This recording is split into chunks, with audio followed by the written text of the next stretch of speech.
Welcome everyone to our Tech Talk on the future of transportation asset management. Happy you can join us today. We're going to go through a few different things in presentation today. We want to start off from a historical standpoint, a little bit about the evolution and how we see that we've gotten to where we are today. Look at what's driving that evolution forward. Talk about asset information management as the foundation for everything we're doing, and look at what happens with the future direction that we see here. So if we were to talk to, if we were to look back at anything we presented a few years ago, we would have probably shown a puzzle picture similar to this for what we saw as asset management at the time. That asset management really revolved around understanding what we have and where those assets are and in what condition they were in. We were really focused on the data. Over time here now, we see that we are evolving from that information focus to becoming much more strategic. Needing to use that data to assess risk, to look at how we optimize across all of our assets, to get into doing more predictive analysis and deterioration modeling and planning and really bringing BIM into play. Now, the information is still critical, but we believe that we've got a pretty good handle on it, and now it's trying to use that information in more strategic ways to provide insight and accountability to that decision-making that we are working through. Just a real quick little background on how we've seen this evolve over the last 50-plus years. This timeline is U.S. focused. No, we are doing this session twice, different parts of the world. No, we have users from all over the world that are listening to this, and so this isn't to say that this is just U.S. driven or only applicable to the U.S., but these specific examples are based on U.S. histories, and I think that we can find exactly the same kind of examples globally. This is kind of a busy picture here, but it does go and show a number of key things that have happened over the years. There were infrastructure failures in the 60s that we really worked through processes in the 80s into the 90s with AASHTO in the U.S. and the Federal Highway Administration to focus on refined asset management practices, and that there was transportation funding bills then that focused on safety and on performance-based management. And now we're really into transportation asset management plan focus and having accountability for what's going on with our plans. Just to highlight a couple of those dots that were on the timeline, in the 1960s, there was an evaluation of what was happening with pavements, where pavements were designed for 30 to 50 years of useful life, and in 10 years we were seeing premature failures, and so a lot of research went on into that, and we started to see what we have to do with the management of an asset in that kind of extent. In 1967, we had the very unfortunate collapse of the Silver Bridge that spanned the Ohio River, and then it resulted in very significant loss of life. And in the studies that ensued, we found that there weren't good, rigid processes in place for inspections that had to occur, and that there weren't standards for how those inspections would occur, how frequently they would occur. And so that failure resulted in the establishment of more processes that help us with our asset management overall. As the years progressed, we got into important considerations of what was happening from a financial aspect and the accounting and reporting on the assets that we had, and what could happen with how we capitalize the cost of those long-lived assets, and started to build systems up that would look into how we were addressing that financial side of things. And then as I mentioned early on, the last couple transportation funding bills have had focus on a few different areas. Safety Lou in 2005 really focused on a number of safety areas and got us thinking differently about what we have to do with the assets we have and the information that we maintain around them. And then in 2012, the MAP 21 bill, where we really took another direction forward and looked at the performance basis of how our assets are performing and what we do to continue to improve the performance of those assets. So overall, we see, again, I think that this picture is very applicable from a global standpoint, that there are those driving factors that caused us to take pause, to take notice of what was happening, to recognize that we could do more and we could do better, and got us to the point where we were a few years ago, where we have globally pretty good information about the assets we do have in inventory. We understand where they are, the condition they're in. We have good processes to ensure that that information is kept relatively current. Now that allows us to go and deliver on those next aspects that we need to do as we take a more strategic approach here. This time, introduce Russell Page. Russell, you want to take us through a little bit more about the evolution that's occurring and the why? Okay, thanks, Dan. So let's take a look now at what's really driving some of this evolution. And primarily, it's many of the challenges that you as asset managers are having to face. Starting off with the old age problems of limited financial resources, aging infrastructure, and increasing congestion. But there's also new challenges coming along as well. So, for example, the increasing availability of the internet is making the public much more aware of the sorts of things that they should be expecting from an asset management perspective. And as we saw from Dan's slides, there's much more regulatory compliance. It seems like every few years we're getting new additions to the compliance that we're having to comply with. And then there's also, as Dan mentioned, Safety Lou. So this desire for much fewer deaths, much fatalities on our road network. So increasing safety targets that we're having to comply with as part of that. But there's also other factors. So there's things like MAP 21 and ISO 55001, which aren't necessarily telling us how we should be, sort of what we should be doing from an asset management perspective, but telling us the processes that we need to put in place to manage them. And then finally, there's the mandated increasing transparency on government funding. So this is things like we're having to be much more accountable for the decisions we make. We're having to give much more insight as to why we made decisions and whether those decisions were effective. So all of these driving factors are forcing us to reconsider the way that we manage transportation assets.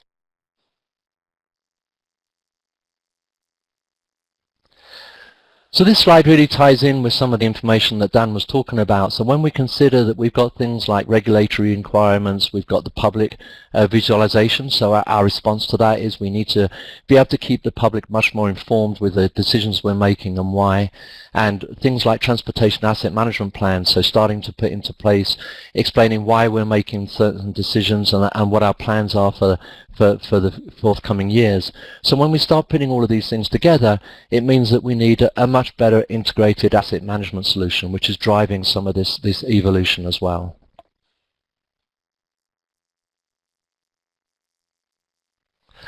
But it's not just those sorts of challenges that's driving the evolution, it's also the availability of better technology. So if we take, for example, intelligent assets, it's providing us with increased volumes of accurate and up-to-the-minute information. So, and the more information we get, the better decisions we can make.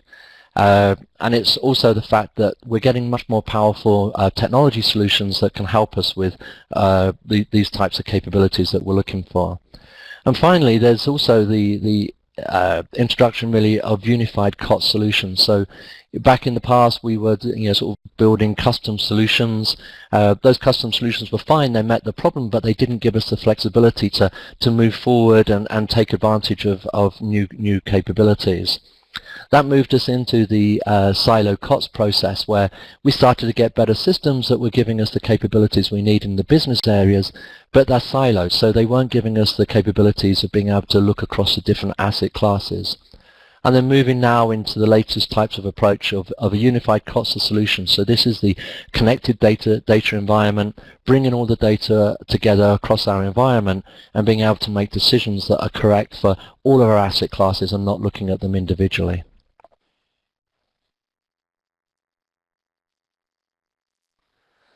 So how's Bentley positioned to deliver this next evolution and support you in some of these processes? So first of all, we are uniquely positioned. Many of you know us in the past from the open roads, the design capabilities, but we're now in a position where we can offer the total life cycle capabilities across your assets. So starting off with the design and the conceptual designs of the road network, passing that through to the actual construction phase, managing that with ProjectWise, and now passing them from the construction phase through into the operational sides with AssetWise. But also not forgetting the fact that with this full life cycle, we should now be able to take information from the operational aspects and pass that back into the design, so we're improving our design processes in the future based on what we've learned from the operational aspects.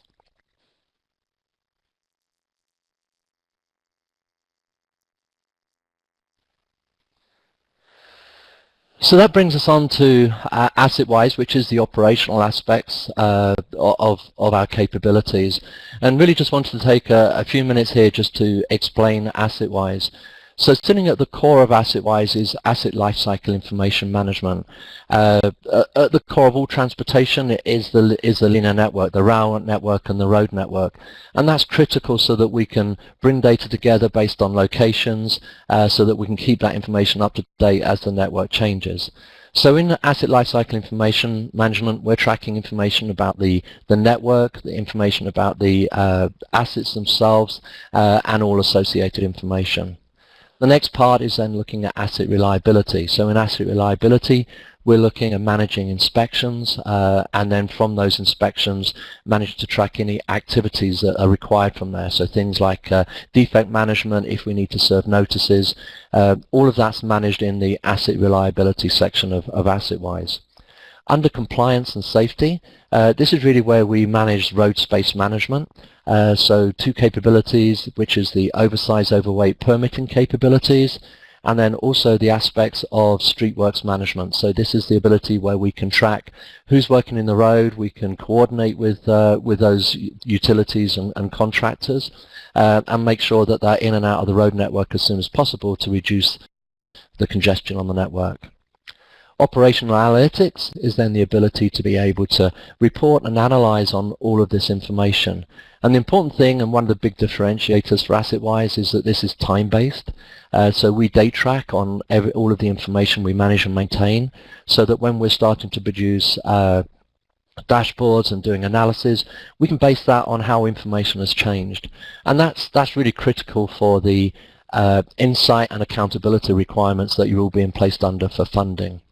And then finally, one of the most important parts as well is enterprise interoperability. So this is the ability now to be able to share information across your enterprise, so that we can bring information into AssetWise and we can share that across other systems that need to be aware of that information.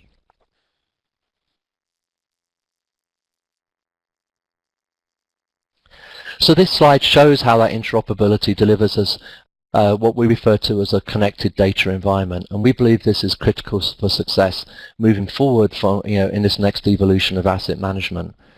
So on the left-hand side, we can see the information that's really based on a federated file-based information exchange. So this is as we get more and more intelligent assets, things like being able to have detectors on the bridges for freezing conditions, the information that's coming in from traffic signals. So all of that information being able to pass into AssetWise for information purposes. And then on the right-hand side, using AssetWise interoperability to be able to start integrating to other systems, so such as your finance systems from there, but also the engineering applications. So when you have specialist PMS solutions or crash management solutions, being able to accept that information into AssetWise. So this interoperability is providing this connected data environment across your enterprise. So let's take a look at what happens when we bring that all together to give you the digital twin.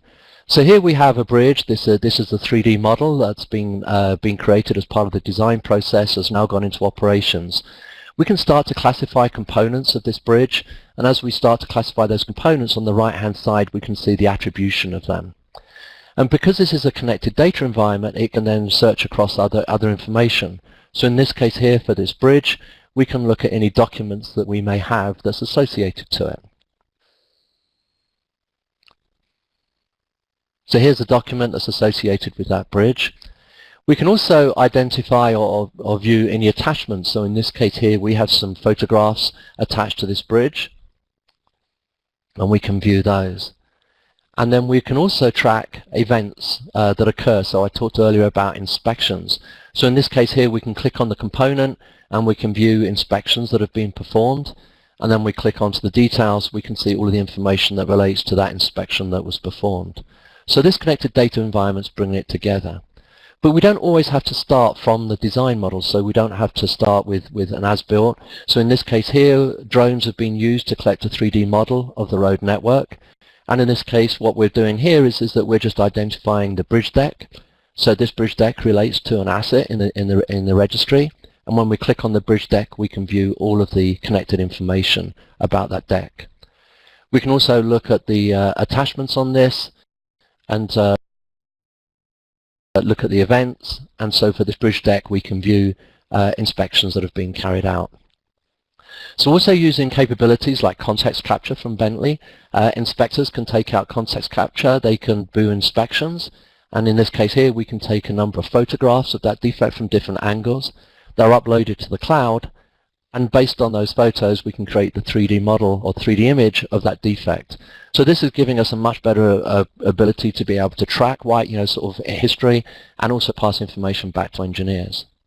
And then finally for this video, so just wanted to show you Context Capture Navigator.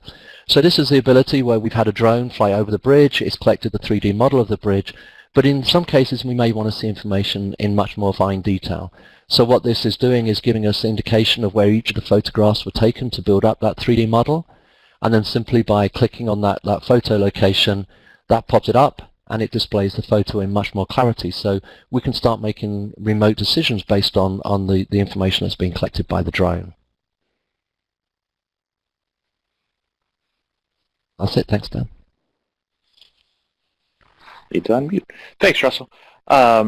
So much of what we've presented so far is on that basis of the asset information that we have and how we've been managing that, and the digital twins that Russell just looked at show us taking that to the next level of understanding what we have out in the field in reality, and how we have our models of that. This diagram from IAM is kind of interesting, and will provide some context for where we go from here. The three areas that are circled are where we really have our focal points. On the very bottom, the asset information, that's where we've been spending so much of our time in the past. And now the two boxes that are circled up higher with decision making and the strategy and planning, and that's what we'll focus the rest of this discussion on, and what you'll see us doing in the focus areas for our work going forward and the solutions that we're providing to you all. When we look at this and then where asset management is going, it's really in the direction of decision making. Most of us wouldn't necessarily classify a car buying purchase in technical terms of a multi-criteria decision problem, but that's really what it is. So much of what we do in our lives in general are multi-criteria decisions. When we go and look at buying a car, we will have our requirements, the parameters for our decision making. How many people need to be able to fit in the car? How powerful does it need to be? What kind of gas mileage does it need to have? And then we have constraints in that decision. We've got a budget. How much can I spend on that? And then how do we apply those parameters, against the constraints, and come up with a set of alternatives. And then what other factors, interventions come into play in that decision making overall. So we look at those things that we're involved in on a daily basis, and then we say, I've got 500 or 5,000 or 50,000 assets in play here, and how do I take that same kind of multi-criteria decision making and use that for the best performance basis for our entire asset inventory. Now, just a real quick digression here. This, I'll bet, is probably the first time any Bentley presentation has ever talked about gambling. But I was pointed to this book called Thinking in Bets, written by Annie Duke, and Annie Duke is a pretty accomplished poker player. Now, the interesting thing is she's got a philosophy background, and she's taken so much of what she's learned in different areas and really brought this into a business basis in decision making. I'll share one of the quotes here and then a couple ideas that she has, and then point everybody to this. I think we get entrenched into the minutia of what our jobs are, and we're very, very transportation focused or whatever, and you get a little bit of this other insight, and it can really provide some renewed interest, some other ways of looking at exactly what we're trying to accomplish here. So she's got the quote here about you don't have to be in a casino to understand that our decisions are in effect bets, that we're deciding on alternatives, we're putting our resources at risk, we're assessing what the outcomes will be, and we're considering that value then. So every decision commits us to a course of action, and that by definition, eliminating one alternative is actually placing a bet too. So kind of an interesting perspective there. In other areas, she continues on that there's factors we can control and things we can predict and others that we can't, and that we need to understand that as we then gauge in the future, answer the question, did we make good decisions, and how are our decisions related to outcomes? Now, we can use all the data and information that we have available and provide a plan for our spending. Do we necessarily come up with a good outcome, though? And the things that come into play there, she would talk in poker about luck.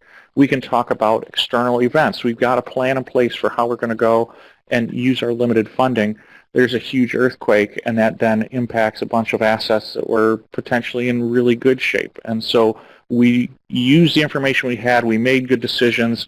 The outcome a year later, 2 years later, whatever else, may be significantly skewed from what we were able to predict. And so I think it's important that we consider that and understand that as we're going through these kind of algorithms and reliability and prediction models. The other thing that I found very interesting in what she presented was the idea of a filter bubble. And that the more that we are doing data mining, the more intelligent systems that we start working with, the more that the data that's being provided to us is in itself skewed, and we need to be mindful of that. If you start visiting different websites and doing different searches, all of a sudden the results that you're getting for certain things are skewed to your past activity. Versus if I went to a brand new clean machine and did a first search for the same thing that somebody else did, I may get different results there. And it's that how we keep this data being filtered neutral and being able to make the best decisions going forward.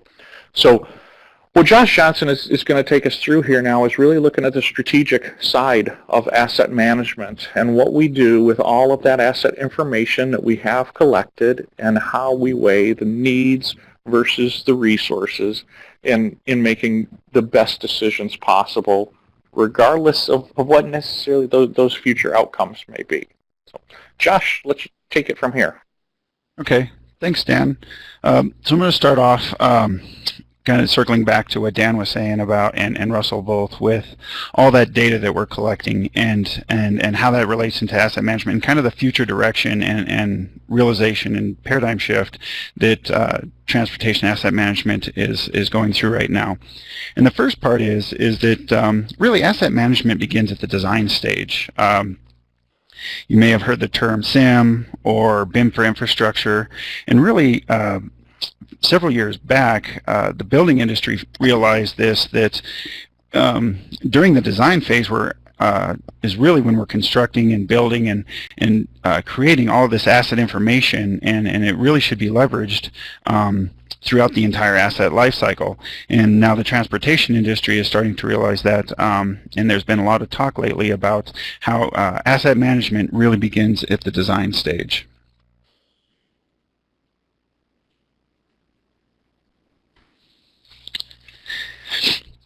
And this diagram really kind of shows that information flow in and out of the connected data environment through each stage of the asset lifecycle. And like I just mentioned, really at the design stage, that's the best time to get that asset attribution information attached, and then in that model, in the video that Russell showed, you can use that information from the model and connect. You can go to that connected data environment and use it for your operation and maintenance activities, other planning activities. And typically right now, there's quite a bit of capabilities that go to and from construction. But again, really starting to realize that asset management is at the design stage, and the design stage can really be helpful in the information exchange when trying to make decisions for all of your assets.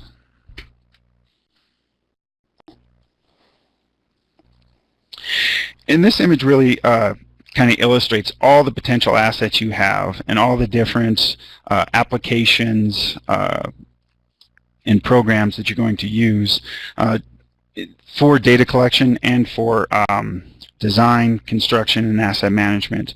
And so it really illustrates how important this connected data environment is. And it really enables to define multiple networks into a single environment, visualization of asset data from different sources, whether that be tabular or dashboards, intelligently conduct preliminary planning and scoping, project tracking, and really to make informed decisions for the optimal allocation of resources for your assets.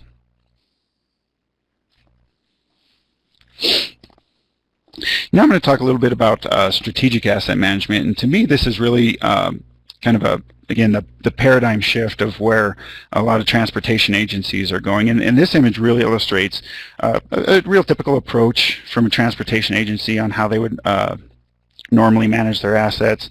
So you have an asset class, bridge, pavement, and so on, and within that asset class you typically say, I have amount of funds, asset manager of that asset class, please go and tell me which projects and interventions to work on.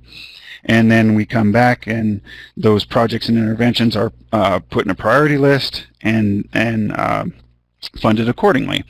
The new approach, a more performance-based approach that's really been driven by FHWA here in the US, but really internationally, if you look at the IAM diagram that Dan showed before, is to say, well, maybe doing that asset siloed approach is not the best way to manage our assets. What we should probably be doing is saying we have all of our funds, all of our potential projects, and what gives us the best performance and meets our metrics that we're looking for within our asset network. And so really this kind of pooled approach is the new direction that they're going, is you bring all of your different projects, all of your different assets, run that through some sort of optimization process with whatever parameters and constraints you have, and allow the system to make recommendations that again meet your targets and objectives that you're looking for.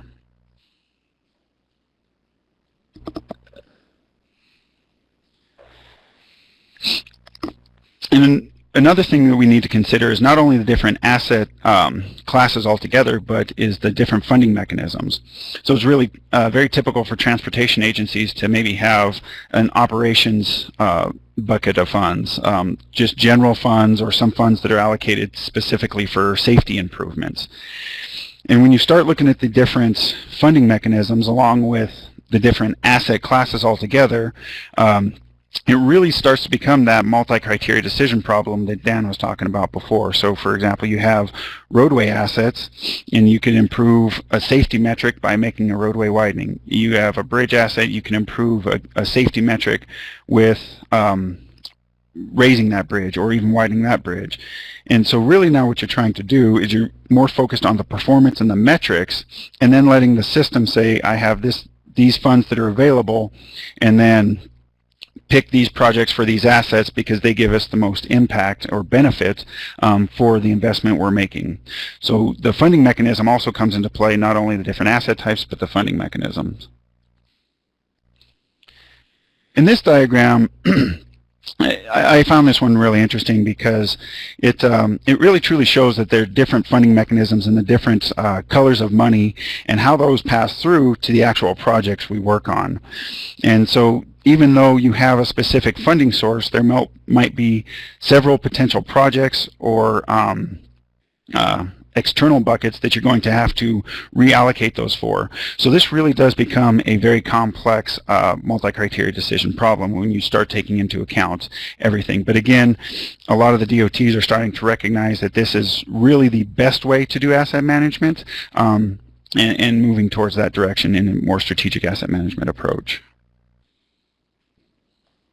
And this kind of shows kind of a large overview of that entire framework, right? So many of you probably have already or know that you've already submitted your preliminary TAMPs, the Transportation Asset Management Plans, and that's where you really set your goals and objectives and those performance metrics that we're talking about. So if we're going to take this strategic approach, we really need to know what's important to us. Going back to Dan's decision example of buying a car, right? We want to know what is important to us in order to make these decisions, because any optimization algorithm or anything we do from a software side really isn't going to mean anything unless we already know the direction we're going to go. And the next part gets into the asset information and collection. And again, like I mentioned before, this really does start at the design side, right, where you can work on the design, attach that asset attribution information, and you're going to have multiple different systems from multiple different vendors. That information is going to come from. We have with the UAVs, mobile devices, the context capture that Russell showed in the video. There's going to be tons of information coming from multiple systems. And so what you're going to need to do then, and this is the connected data environment, is aggregate and manage that information. So a very strong information management system is very key to doing the strategic asset management. And what that does is that gives you the single view of truth, not the single source of truth, again, because you have multiple sources, but really that single view of truth in order to do your decision analysis. And once you have that single view of truth, that's where we can move on to strategic asset management and start to conduct our risk analysis, ensure we're meeting our targets and metrics for both short and long-term planning, and do reporting and dashboarding out for both external and internal reporting. And you can also pass that information again back and forth to your maintenance management or daily performance management systems for resourcing of projects, budgeting, and things of that nature. And the last thing I'd like to mention is on the right side there is kind of that this is a continual process, right? So one thing is this: you're not going to go through, collect all this information, make a decision, and then that's going to be it. When you do this portfolio level analysis, that's going to impact your asset specific plan. So if you have a life cycle plan for a bridge or a section of road or even a corridor, that's great, but then when you start weighing that against all the priorities of the entire network, what ends up happening is those priorities end up getting shifted either in a time fashion or for monetary reasons. And so this is kind of a continual process.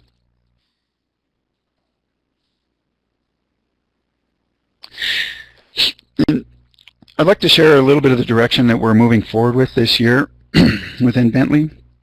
When I talk about strategic asset management and optimization and decision making and how we do that with the multi-criteria, there's kind of two aspects of that. There's the qualitative analysis and there's the quantitative analysis. So the quantitative analysis is more your pure algorithm. I have money, I have a bunch of different potential projects, and I have time frames, and they all affect my metrics in this form. Run that through a optimization algorithm and tell me what to do. What I'm going to talk about in the direction we're going here is more of the qualitative analysis. So using that connected data environment and being able to view that in a mapped-based system using GIS applications for prioritization, bundling, grouping, and realizing these spatial relationships that are very, very difficult to actually have some sort of optimization algorithm accomplish.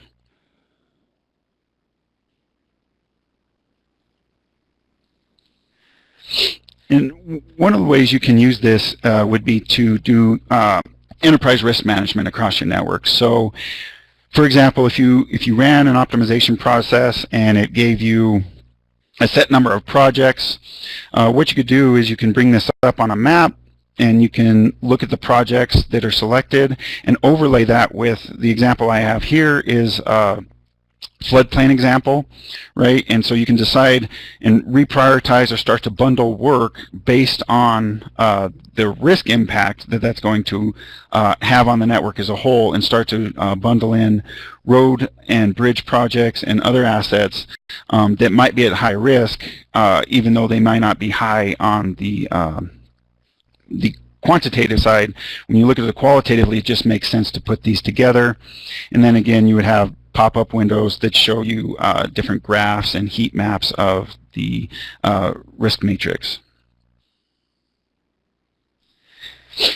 And another way to utilize this is to explore multiple scenarios.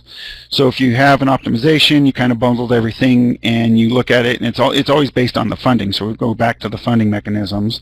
You have a set number of funding or certain funding that is allocated for a specific project or corridor. And what you can do is say, okay, if I have this next funding package, how does that impact my metrics? What can I do, right? And so you can view side by side on a map base and with dashboards to say, if I added this funding package, here's the corridor that's impacted, and here's my overall improvement in my state of good repair to my network.